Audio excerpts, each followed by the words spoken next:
Ane buat program namanya di tempat pengabdian Ane khidmah. Itu bersama Ustadz Taufik, pencetusnya beliau mendirikan metode ini. Anak muda itu penting loh, kalau harus bisa baca Al-Quran yang bagusnya fasih, tahsin, ya. Jangan meremehkan, Betul. jangan memudahkan, tapi jangan juga terlalu diberat-beratkan. Wah, kayaknya susah. Yang penting ada usaha.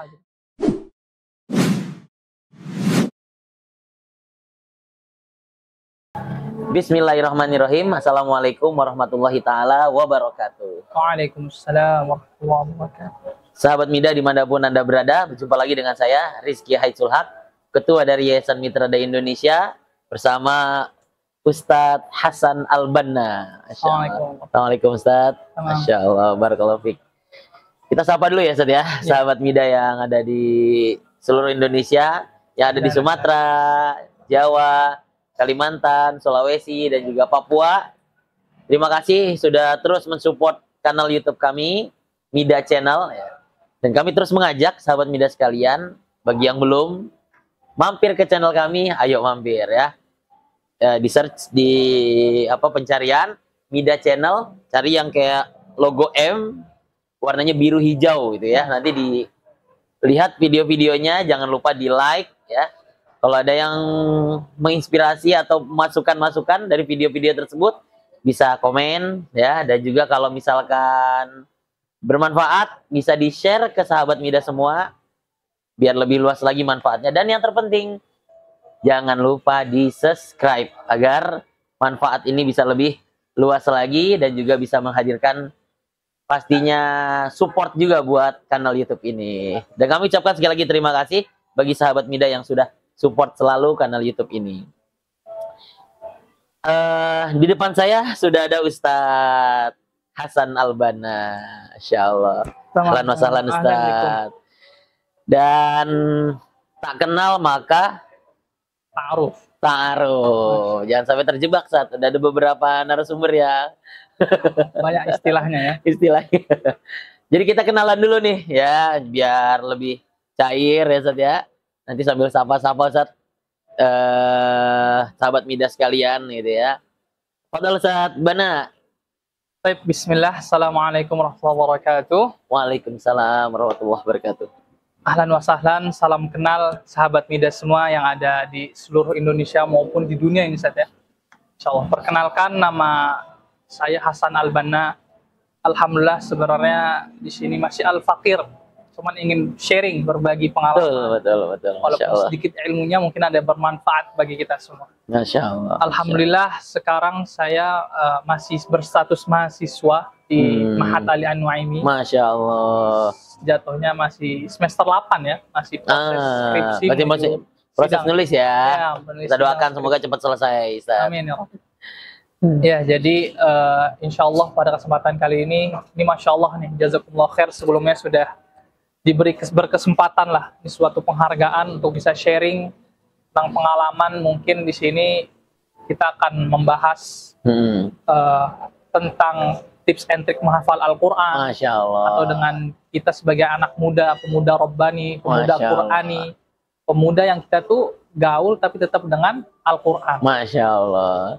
Udah nyampein judul aja nih Ustadz. Iya. Jadi asalnya dulu Ustadz. Asalnya dari mana asalnya? Ini suka grogi Ustadz. Karena nggak biasa depan kamera. Iya, jadi asalnya dari mana Ustadz? Alhamdulillah orang tua, bapak atau abi ya, itu dari Betawi, Jakarta. Oh, orang Jakarta ya. Iya. Ibu itu orang Sunda, Jawa Barat, Subang. Oh, Masya Allah. Jadi Betawi Sunda. Besun kalau orang Besun. Oke. Jadi Masya asal Allah. itu sudah lama di Jakarta. Alhamdulillah kemarin program pengabdiannya Ustadz ya. Oh, pengabdian. Di mana tuh Ustadz? Ana ditugaskan di Medan, Sumatera Utara. Dari Betawi dari Jakarta ke Medan pasti untuk lokasi baru ya, pengalaman baru. Gimana tuh Ustadz? Boleh cerita-cerita dikit Ustadz? Ya, mungkin pengalaman terbaru ya, karena pengalaman ini yang saya rasakan karena dari SD SMP itu anak sekolah alam Ustadz. Yang backgroundnya itu ya sekolah di saung, kita baju lebih bebas dan segala macam. Kemudian SMA di SMA Quran Al Ihsan Kebagusan, yaitu kurang lebih 50% ke atas lah itu pembelajaran tentang Al-Quran. Sekolahnya masih fleksibel. Nah, sampai akhirnya ditugaskan di Medan yang dimana backgroundnya di Yayasan Amanah Karamah. Yang kebetulan kami bertiga ya diamanahkan di sana bertiga. Ada Ustadz Khalid Abbas, Ustadz Taufik Hidayat, dan saya sendiri. Masya Allah, ya. Latar belakang di Medan ini karena di sana ada satu Ustadz tokoh agama di sana, namanya Dr. Haji Saleh Daulay, MA.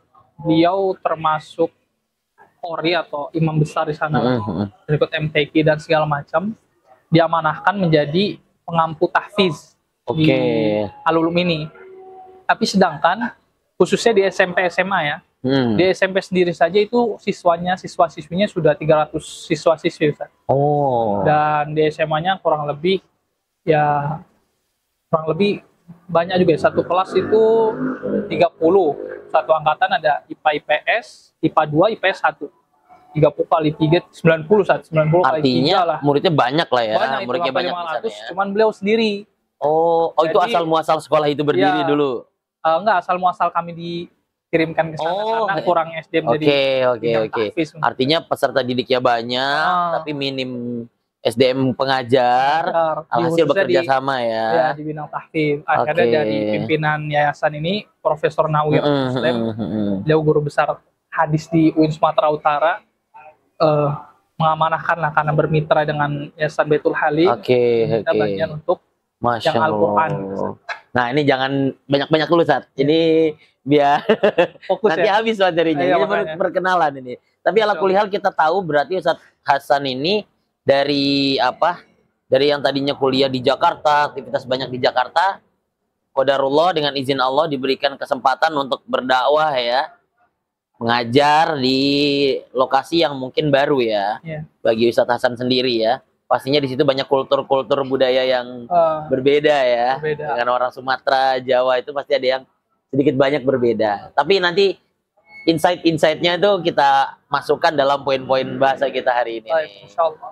Baik, tadi kita sudah perkenalan ya. Jazakallahu khairan Ustadz Hasan. Di tengah kesibukannya masih menyempatkan mampir di kanal YouTube kita ini. Nah nih, memang suasananya ini anak muda banget ini. Kita lagi nyantai di sebuah lokasi di Jakarta ya. Sambil ngobrol kita konten di sini. Sekaligus ingin motivasi buat sahabat Midas sekalian, khususnya Gen Z ya Ustaz ya. Khususnya generasi-generasi muda, jangan sampai lupa akan basic kita sebagai seorang muslim. Nah, sebagai seorang muslim pastinya kita juga harus memahami kitab suci kita, Al-Quran. Fenomena yang terjadi di masyarakat ini, banyak sekali generasi muda yang sekarang tuh lebih disibukkan dengan gadget mungkin saat ya, tapi lupa bahwasanya basic agama, fondasi agama itu harus juga dikuatkan dari dini gitu ya Ustadz ya. Nah makanya nih Ustadz Hasan ini juga masih muda ya, kita sharing sama beliau nih bagaimana sih motivasi beliau di tengah hiruk pikuk generasi milenial sekarang bisa terus semangat dengan Al-Quran ya. Terus mungkin sekaligus sharing sama teman-teman ini bagaimana menjaga semangatnya atau tips-tips agar semangatnya tetap bertahan ya. Itu yang mungkin kita akan bahas. Jadi kita langsung simak aja bahasan-bahasan. Nanti kita santai aja Ustadz, TikTok ya. Sesekali nanti mungkin saya menguatkan ya atau menanya sama Ustadz Hasan. Fadol Ustadz Hasan, biar tidak panjang waktu dan tempat kami persilahkan. Bismillah, tadi langsung saja ya untuk motivasi pemuda zaman sekarang jadi semakin banyaknya kemudahan teknologi dan sebagainya. Betul. Prinsip yang saya pelajari khususnya dari orang tua dalam berkehidupan ini kita juga banyak belajar dengan hidup lingkungan kita. Kita penting dalam kehidupan gitu ada istilahnya tawazun. Apa tuh tawazun Ustaz? Tawazun itu keseimbangan dari kata al-wazan ya, timbangan Ustaz ya. Al-wazan, tawazun sifatnya kita seimbang. Maksudnya apa seimbang? Seimbang antara porsi kita terhadap dunia dan porsi kita terhadap akhirat. Karena ini poin penting dalam khususnya anak muda ya. Harusnya biasanya pakai pakaian anak muda ini. Ya jadi pentingnya tawazun itu kita harus tahu gitu. Karena terkadang anak muda ini remaja, syabab, masa-masa labil, mencari jati diri, pengen tahu tanpa ada batasan dan cara-caranya akhirnya kadang suka bablas. sudah tidak tahu aturan, sudah tahu melebihi batasnya. Jadi penting bahwa saya tawazun ini dilaksanakan, Ustaz. Oke. Apalagi di zaman sekarang, perlu diketahui, perlu disadari, anak muda zaman sekarang, ghaizul fikr itu yang sering mungkin kalian dengar atau sering kalian tahu. Ghazul fikri itu ya. Ghaizul fikri. Oke. Pemerangan pemikiran saja. Entah itu dari barat, dari segala macamnya. Mungkin banyak manfaat yang bisa kita ambil dari teknologi, gadget dan lain sebagainya. Tapi nggak kalah serangan atau banyak mudorotnya juga dari tempat itu sendiri, handphone. Oke. Mungkin yang laki-laki kita bisa terjerat sama yang namanya sekarang ya tersibukkan oleh game-game ya, game-game di gadget, e-sport. Kalau disebutkan banyak. Sebenarnya saya sendiri juga masih memainkan, Ustadz. Cuman makin besar ini kita makin harus tahu. Kadang sarana dakwah kita juga bisa masuk dari sana. Betul, betul. Nah, jadi kadang aneh juga. Misalnya contoh apa? Mobile Legend, PUBG Mobile, Free Fire dan lain sebagainya macam. Itu mubah sifatnya. Oke. Kayak sama kita nonton TV, Ustadz, dan lain sebagainya. Itu sifatnya mubah. Cuman kalau sudah berlebihan, melalaikan sampai di akhirnya malas beribadah, lupa waktu sholat, sampai ngajinya terlantarkan begitu saja. Itu yang menjadikan mudarat dan akhirnya bisa jadi makruh, lebih baik ditinggalkan. Kadang sifatnya ini bisa jadi refreshing, bisa jadi malah pelampiasan yang tidak berujung gitu. Contoh kira-kira dari kemubahan yang ada di zaman sekarang, dan kita bisa masukkan sisi dakwahnya itu gimana tuh, Ustaz? Nah, kalau buat dakwah, maka ini kadang yang terkadang kita menyampaikan ke anak muda zaman sekarang, kita langsung saklek. Menyalahkan, menjudge, ini salah, nggak boleh ini di segala macamnya. Sebenarnya ada pendekatan-pendekatan yang mungkin saya kalau di bahasan sekarang ini harus lebih dalam lagi dibahasnya. Fiqhud dakwah itu. Di dalam dakwah itu, ya mungkin dengan dia sudah terjerat, kita nggak tahu latar belakang mereka seperti apa dia dari background keluarga ya dan lain sebagainya. Ya itu bisa pendekatannya misal dengan kita sama-sama bermain game, karena kita sama satu. Udah waktu sholat nih. Nah, berhenti dulu tuh. Bener. Jadi bisa masuk di sana, karena kadang anak muda ada yang dia, dia mah nggak main, dia mah udah terlalu suci. Saya mah hina. Gitu. Saya mah udah emang kayak gini hidup saya. Jadi dia udah menolak dari situ. Tapi dengan kita dalam meniatkan pendekatan, dan kita harus menguatkan itu sendiri, harus tahu batasan, justru menjadi bukan fitnah juga ya, sebagai ujian juga kita boleh gaul. Kalau saya tuh di Medan buat slogan ada, Ustaz. Ini di akhir aja tuh, apa ya, Ustaz? Gak apa-apa, sekarang aja. Kalau ada bilangnya kemarin, kalau lagi ini anak-anak muda, karena anak-anak muda sekarang nggak bisa dipungkiri, nggak bisa terbatas tuh dari TikTok, scroll, YouTube dan lain sebagainya. Makanya saya bilang, ya silakan kalian boleh bergaul. Oke, kalau di sana saya bilang, pemuda Islami gaul boleh, ibadah jangan lupa. Jadi istilah-istilah seperti itu pendekatan bagi mereka. Oh iya ya. Karena kalau misalnya kita langsung ngasih dalil, Quran, hadis, cuman itu teorinya. Kadang buat realita untuk prakteknya, buat anak-anak muda zaman sekarang itu lumayan berat mungkin. Jadi pendekatan-pendekatan itu penting. Akhirnya di sana, ini kalau misalnya tadi masuk keutamaan Al-Quran, mungkin nanti setelahnya saja. Ya kadang itu yang kadang aneh, buat pertama tawazun antara dunia dan akhirat. Tawazun ya. Dan yang kedua itu, Anda pernah dengar hadis dari Imam Bukhari ya, hadis riwayat Al-Bukhari. 2 kelalaian dari manusia itu, nikmat Allah yang dilalaikan oleh manusia itu tentang kesehatan dan waktu luang, Ustaz. Kesehatan itu bisa banyak. Kita bisa diujikan dengan fitnah kita bersehat, ya sehat jasmani. Apalagi kalau kita sudah punya harta. Harta itu bisa berbentuk dengan kita punya handphone, punya kendaraan. Anak muda itu akan hancur akan 2 hal itu, harta dan waktu luang. Karena kalau kita sudah punya handphone, kendaraan, punya banyak berbagai fasilitas dan waktu luang, maka disitulah terbuka pintu untuk bermudaratan, mengikuti hawa nafsunya ya. Akhirnya nanti baru masuk ke istidraj. Nah, di surah Al-A'raf itu ayat 44. Iya. Falamma nasu ma dzukiru bihi fatahna a'udzubillahi minasyaitonir rajim. Falamma nasu ma dzukiru bihi fatahna 'alaihim abwaaba kulli syai'. Masya Allah. Hatta idza farihu bima utu akhadnahum baghtatan wa hum la yash'urun. Jadi itu salah satunya yang boleh sedikit artinya, Sat? Apa itu artinya itu? Jadi apabila mereka sudah diingatkan dengan tanda-tanda falamma nasu ma dzukiru bihi fatahna 'alaihim abwaaba kulli syai', maka Allah akan bukakan itu. Makanya jangan heran kalau misalnya kok kenapa ya yang dia melakukan maksiat malah makin dipermudah sama Allah. Allah sendiri yang bilang dalam Al-Quran, fatahna 'alaihim abwaaba kulli syai', maka aku akan bukakan seluruh pintu kenikmatan, abwaaba kulli syai'. Hatta idza farihu bima utu akhadnahum, sampai singkatnya ya, akan ditegur Allah dengan tiba-tiba, maka dia akan apa ya, terdiam Ustaz. Nah, itu dia. Sampai Betul, putusan. betul. Ya kita pastinya tidak berharap ya Ustaz ya. Iya. Dimudah, tahu-tahu kita lupa akan itu dilarang, tapi kita lakuin sampai kok seakan-akan kita nyaman ya. Iya, istidraj itu. Ustaz. Istidraj itu ya, tahu-tahu nanti Diusahakan Allah tegur sama. dengan teguran yang mengagetkan kita ya. Mengagetkan kita. Masya Allah. Ya, Jadi gitu. jadi jangan sampai kita sadarkan lah, kalau misalnya emang kita sudah tahu kita dalam posisi itu anak muda, sudah banyak nikmatan yang dari Allah. Ingatlah, kita hidup ini buat apa sih? Betul. Dunianya aja itu. Kayak sering kita sebutkan, inna sholati wa nusuki wa mahyaya wa mamati lillahi rabbil alamin. Semua itu akan kembali kepada Allah. Cuman kalau emang secara teori jelaskan anak-anak muda, udah berat itu mah dari omongan aja gitu ya. Cuman pada akhirnya gitu. Pada realitanya mungkin kita harus gabung sama mereka dulu Ustaz ya. Kayak tadi yang Ustaz bilang gitu. Ketika memang kemubahan itu bertebaran ya, kayak main gadget atau mungkin nongkrong kayak gini ya. Ya mungkin di situ kita hadir sebagai penerang. Jangan kita biarkan mereka dalam kegelapan gitu Ustaz ya. Kalau kita justru kita malah pinggirin, malah nanti jadi dia makin jauh gitu Ustaz ya. Karena merasa ya udahlah, kalau bahasanya lulu aja deh yang baik, gua mah udah kayak gini. Nah, banyak yang kayak gitu, akhirnya itu salah satu bentuk pendekatan kita. Nah, makanya dari situ sudah termasuk terbuka pintu dakwah kita masuk perlahan. Betul. Udahlah, kita sehari sholat itu penting, tiang agama itu bisa disampaikan. Minimal sholat lah. Kayak misalnya susah bergadang, ya udah benerin bergadangnya. Susah buat bangun subuh, ya udah setelat-telatnya. Kalau saya karena di sana banyak siswa saja, khususnya di Medan, susah Ustaz, karena pergaulan lingkungan. Karena kita mau seberat apapun kita sudah berusaha, tapi lingkungan apalagi dari keluarga orang tua yang tidak mendukung, Ustaz, tidak support. Karena kan latar belakang beda-beda. Iya, betul. Jadi saya bilang, ya udah minimal kamu kalau bangun siang tetap sholat subuh, nah jangan ditinggalkan. Bangun jam 8, jam 9.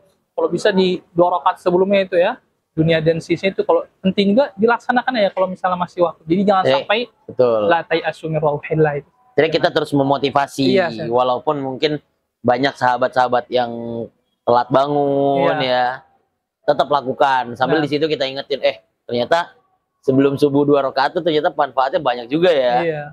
Masya Allah. Kalau dari sisi Al-Quran kira-kira motivasi apa tuh Ustaz yang bisa di-share ke teman-teman MIDA agar ya gen Z, gen muda ini mau kedekatan gitu Ustaz? Gimana tuh ceritanya? Ya kalau dari dalil-dalilnya itu di Al-Quran sendiri sebenarnya ada. Misalkan ada anak muda nih udah terlalu nikmat dengan apa hiruk pikuk gen Z sekarang gitu Ustaz, ternyata lupa baca Quran, lupa bahwa dia tuh kudu bisa baca Quran tuh Ustaz. Gimana cara pendekatannya tuh Ustaz? Iya, karena kadang motivasi itu yang mahal saja.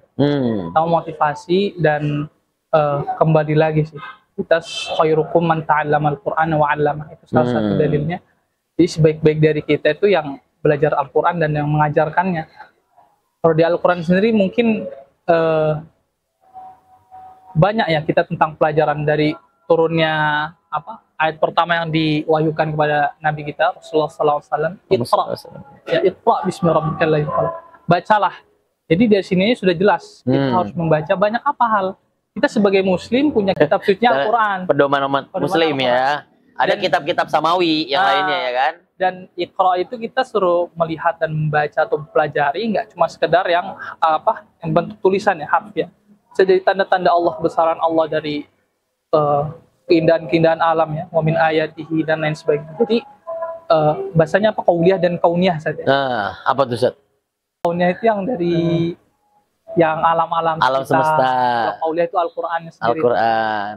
Ya, jadi seperti itu kita pentingkan bahwasanya itu sebagai pedoman kita, dan kelak nanti di masa tuanya akan merasakan itu. Betapa pentingnya kita punya modal ilmu agama. Ya, jadi buat anak muda sekarang, ya zaman sekarang, buat ngafal Quran tuh gimana sih caranya? Minimal dekat lah dengan Al-Quran ya. Ya, kalau belum sampai tahap ngafal, minimal dia mau dekat ya. Iya, ada effort, ada usaha di sana. Ikhtiar ya kalau dalam bahasa Arab. Usaha kita salah satunya apa nih? Yang pertama itu kita harus nyari circle kebaikan. Ya, sahabat MIDA semua, circle kebaikan itu maksudnya apa? Kita harus punya lingkungan, karena yang mendukung paling utama itu lingkungan. Boleh dengan cara apapun. Sekarang banyak komunitas dan lain sebagainya. Kalaupun itu sudah didapat, yang kedua itu kita mencari ustadz atau guru, pembimbing kita lah bahasanya. Kalau emang kadang kita malu, sudah terlalu besar nih, udah besar, malu ikut ngaji-ngaji di musola, di masjid atau lain sebagainya. Sekarang banyak fasilitas kemudahan, ya bisa dari YouTube, ya bisa Boleh ya, Ustaz ya, dari YouTube ya. Apalagi kan anak-anak zaman sekarang kan sama YouTube udah familiar sekali ya kan. Itu. Jadi salah satunya itu bisa kita, kalau dalam Islam itu sebenarnya autodidak dalam pembelajaran itu sifatnya harus ada yang dibimbing ya. Tapi dengan cara seperti itu bisa jadi kemudahan kita untuk belajar. Di YouTube banyak, ataupun nanti ada metode-metode lain. Jadi kita ada ikhtiar. Tapi kalau ditanya Ustaz, YouTube sama ngaji langsung mana yang lebih afdal Ustaz? Nah sebenarnya ya itu tadi ya, yang tadi bilang ahsannya itu kita ketemu offline. Karena ada di sana ada keberkahannya. Ya ada keberkahan dalam belajar seorang thalabul ilmi dan pengajar dan pembelajarnya di sana. Jadi ada keberkahan di sana, itu lebih afdol, lebih baiknya itu bertemu langsung. Cuman kalau tadi kondisinya kan anak muda sekarang ini udah malu, daripada kita berputus asa akhirnya tidak belajar, ya salah satu opsinya itu lewat YouTube tadi ya. YouTube tadi. Atau misalnya punya kenalan teman dekat, karena aneh dari pengalaman kayak gitu, kebetulan aneh bergaul ya apa anak-anak yang dia emang latar belakangnya kalau dibilang kasihan atau seperti apa, emang dari kecil tidak punya kesempatan gitu. Dari orang tuanya sendiri aja tidak ada kesempatan untuk mengajarkannya, mungkin karena belum pernah belajar juga. Akhirnya sampai sudah besar mau ngaji dong Ban gitu. Gimana sih caranya ngaji, tapi malu kalau ikut-ikut pengajian kayak gitu. Boleh sama teman dekat, penting orang kita percaya itu. Dan paling terakhir lagi, jangan sampai kita nggak ada usaha lah untuk bisa baca Al-Quran sebagai muslim. Kita bahasa sendiri kita aja, bahasa kitab kita ini aja kita nggak bisa, cuman kita pelajarin orang lain dulu. Minimal baca ya, ya baca Quran baca. gitu ya.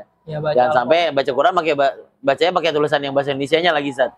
Itu dia, yang di juz amma atau apa ya Ustaz. Cuman salah satu setidaknya bisa membaca Al-Quran. Nah, salah satu pengalaman aneh Ustaz. Oke, gimana tuh Ustaz? Itu aneh kemarin melihat, ya karena dari latar belakang seperti itu, aneh buat program namanya di tempat pengabdian aneh khidmah. Itu bersama Ustadz Taufik, pencetusnya beliau mendirikan metode ini, dan Ustadz Khalid Abbas dan Ana sendiri di SMA, karena lebih cenderung kondusif dan efektif ya di anak-anak SMA ini, ada namanya Ataki. Apa tuh Ataki? Kan kita taunya tuh Ustadz itu, ada Ustadz Ataki ya. Ataki. Cuman ini Ataki ini singkatan, sahabat mida sekalian. Jadi Ataki itu akselerasi tahsin Al-Quran, intensif. Nah, kenapa disebut seperti ini? Karena kami terjun di sekolah yang lembaga sifatnya formal. Dan dia keislaman yang ya perguruan Islam Al-Ulum ya, Padu Medan itu. Jadi khususnya dimasukkan, bukan dibilang ekskul, juga bisa dibilang ekskul karena di hari Sabtu ini dari jam 10 sampai jam 11 nggak lama-lama, karena anak muda pengennya simpel, padat tapi berbobot ya kan. Jadi di situ kami menjelaskan bahwasanya anak muda itu penting loh kalau harus bisa baca Al-Quran yang bagusnya fasih, tahsin ya.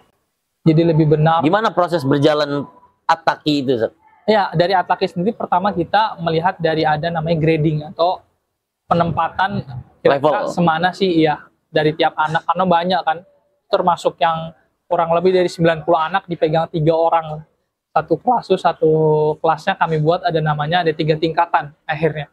Ada Mumtaz, ada Jaid Jiddan, dan Jaid saja. Nah, cuman itu jadi motivasi nanti tiap per bulannya atau per sekian waktunya itu bisa ada peningkatan ujian kenaikan tingkat. Karena di situ kami jelaskan pentingnya kita sebagai anak muda, setidaknya kita punya poin-poin penting dalam menghafal Quran ya, sahabat muda sekalian yang masih muda, minimal kita tahu umul Quran. Apa itu umul Quran?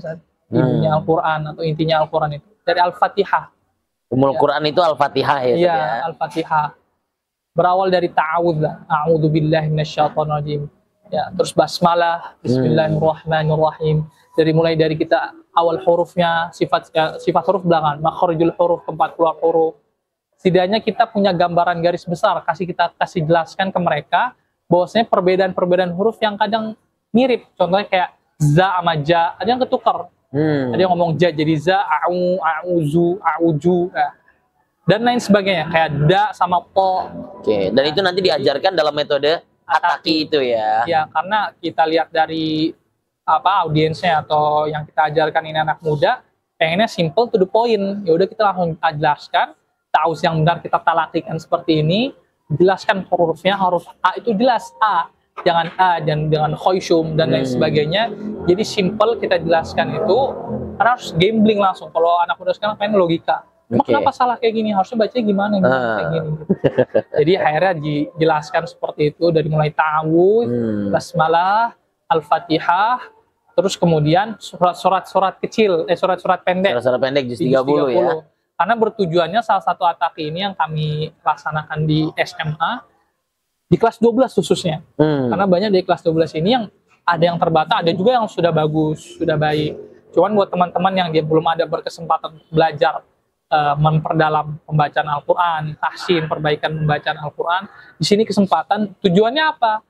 Tidaknya lulusan yang kami ajarkan tual ulum sudah bisa nanti di masyarakat atau sudah lulus bisa menjadi imam karena sudah aktif balik dengan ta'awudz, basmalah dan al-fatihah yang baik dan benar, dari mulai makharijul huruf, pembacaannya, dan surat-surat pendek, dan itu menjadi modal untuk kedepannya buat kalian-kalian semua nih sahabat Mida.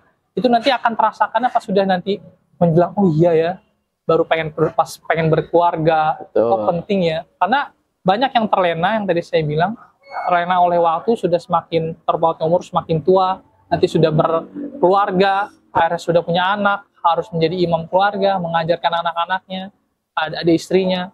Itu sebagai modal penting, yang kadang kita memikirkannya, udahlah hidup enak dulu, tapi lupa kita nanti cara gimana akhir. Nah, artinya jangan sampai menyesal di akhir, Sat, ya. Walaupun dalam proses belajarnya tidak ada kata terlambat, Sat, ya. Benar.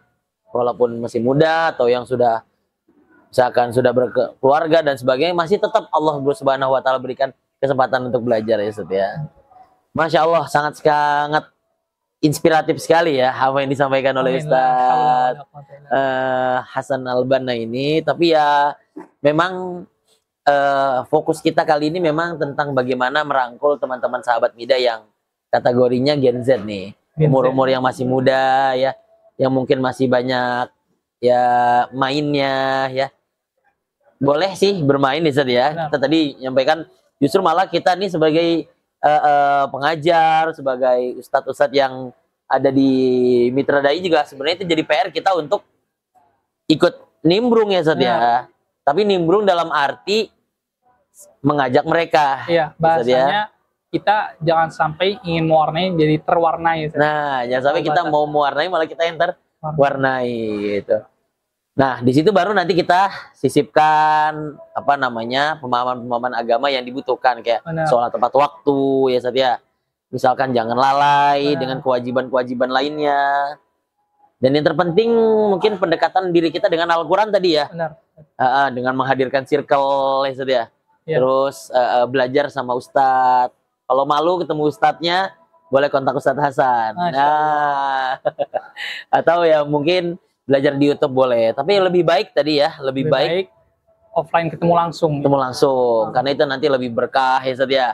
Kalau salah juga bisa langsung dikoreksi, ya, Ustadz, ya. Efektif juga. Betul. Ya. Dan yang terakhir paling ya tadi tetap semangat, ya, jangan putus asa, ya. Masya Allah. Mungkin ya. Ada lagi, Ustadz? Disampaikan mungkin terakhir buat sahabat Mida nih. Jadi jadikan Al-Quran itu sisipkan waktu kalian dengan Al-Quran. Mau itu tilawah, mau itu dengarkan audio murojaah. Karena kadang yang menghafal Quran sendiri ada rasa mager, futur dalam mengulang hafalan Qurannya. Itu menjadi PR juga buat kita khususnya.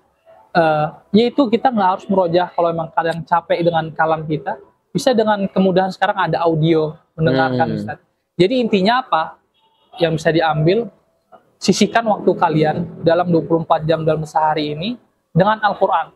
Mau itu 10 menit, 20 menit, berapapun yang kalian dapat, satu halaman, sisihkan waktu dalam sehari. Yang kita kadang main gadget aja bisa berjam-jam, Ustaz, ya. Betul. Yang kadang keperluannya itu juga kita nggak tahu seberapa perlunya tentang dunia itu.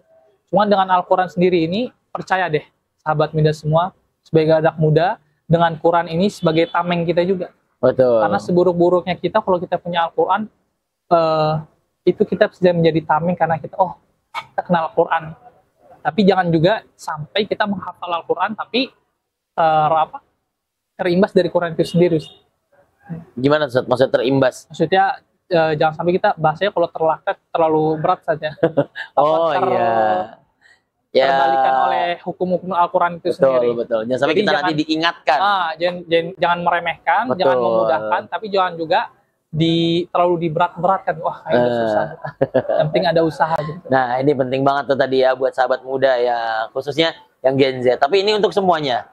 Untuk semuanya ya, yang muda, yang tua, tidak ada kata terlambat untuk mau mendekatkan diri dengan Al-Quran. Tapi khususnya anak-anak muda ya yang sekarang memang punya treatment khusus untuk kadang untuk membersamainya gitu saja. Yeah. Kayak misalkan anak muda zaman sekarang tuh kan nggak bisa dikerasin, ya kan? Kayak tadi kalau main game kita larang, kadang malah sifatnya malah jadi game, ya kan? Oh, mental. Tapi kalau misalnya kita ikut gabung dulu, ya kan? Terus nanti kita sisipkan waktu semasa ya seminggu nggak ada sempatan circle sekali kan ya, sebenarnya kan bisa ya sebenarnya. Iya, yang tadi dibilang itu ya, kita harus menyempatkan minimal seminggu sekali lah. Nah, betul. Seminggu sekali, pentingnya kita ada circle kebaikan, betul, mendekatkan kita usaha dengan Al-Quran. Masya Allah. Karena jangan sampai kadang yang mereka anggap itu anak-anak muda itu, ya udahlah itu yang Islam aja, akhirnya kita mah main game aja gitu. Jadi akhirnya menolak untuk itu. Pentingnya pendekatan di situ karena dianggap kita itu ya terbataskan gitu ya, Sat. Makanya pentingnya di situ. Makanya mereka kadang bukan kagum atau apa ya, wah keren nih anak muda gaul, tapi juga nggak lupa sama kewajibannya gitu. Iya. Masya Allah. Baik, ini saya rasa sebagai closing statement tadi dari Ustadz Hasan Al-Banna ya. Terima kasih Ustadz sudah hadir untuk menginspirasi sahabat Mida dimanapun berada ya, khususnya yang generasi muda. Kita bisa sedikit bercontoh dari Ustadz Hasan Al-Banna ini, walaupun umurnya yang masih muda, tapi semangatnya untuk mau berbagi dalam kebaikan ya, dan juga semangat spirit untuk memotivasi dekat dengan Al-Quran. Jangan sampai masa muda kita ini hanya habis dengan hal yang yang lalai ya setia, tapi juga tetap sisihkan waktu untuk kita belajar Al-Quran. Dan saya yakin sahabat Mida semua setelah menonton ini semoga makin semangat lagi dalam belajarnya. Masya Allah. Terima kasih banyak sekali lagi Ustadz Hasan Al-Banna atas waktunya di tengah-tengah kesibukannya sempat mampir ke sini untuk kita abadikan motivasinya kepada sahabat Mida sekalian. Sekali lagi kami ucapkan jazakumullah khairan Ustadz Hasan. Semoga ada manfaatnya. Amin ya rabbal alamin. Dengan ini kita cukupkan dulu. Saya Rizky Haitsul Haq, ketua dari Yayasan Mitra Dai Indonesia, terus mengajak sahabat Mida sekalian untuk support kanal YouTube ini dengan cara like, komen, dan juga share, dan yang terpenting di subscribe. Nah, nih followersnya Ustadz Hasan. Masya Allah. Jangan lupa ya setia diajak untuk mensubscribe kanal YouTube ini. Insya Allah. Biar lebih manfaatnya lebih luas untuk sahabat-sahabat sekalian, dan juga semua yang ada di layar kaca di sahabat Mida semua, kami ucapkan terima kasih atas supportnya. Kami mohon maaf apabila ada tutur kata atau penyampaian kami yang kurang berkenan. Saya Rizky Haitsul Haq bersama Ustadz Hasan Al-Banna mengucapkan terima kasih banyak dan undur diri. Assalamualaikum warahmatullahi wabarakatuh.